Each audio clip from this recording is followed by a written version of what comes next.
Number five reason that you may leave the profession within the first year is poor workplace culture.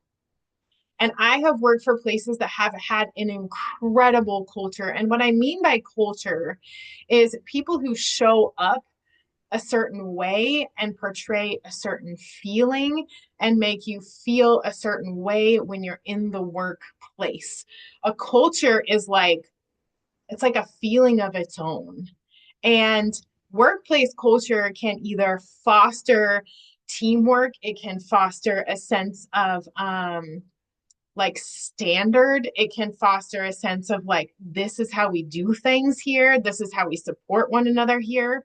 But culture can also foster a sense of like, you suck, you're failing, you do it wrong, this place is horrible. And really, truly, like the team in which you work with and the culture that has been fostered and grown within that workplace can give you a certain vibe. And I want to come with a warning is that the grass is not always greener on the other side.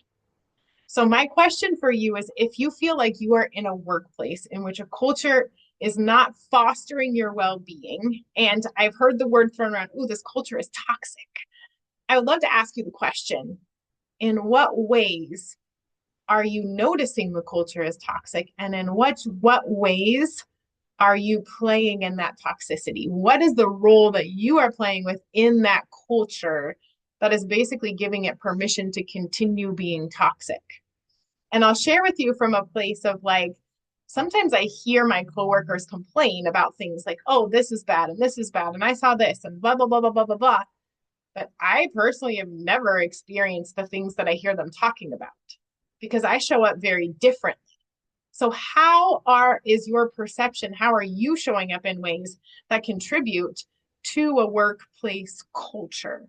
And I'm certainly not saying that there aren't some cultures that just outright are terrible, because I'm sure that that's true. But there's never one side to any story. There's never one side to any piece of bread. A piece of bread has both sides. A coin has two sides. Every story has two sides. So I would just have you consider, is this workplace truly toxic? Or am I just not seeing the other side? Or how am I contributing to that?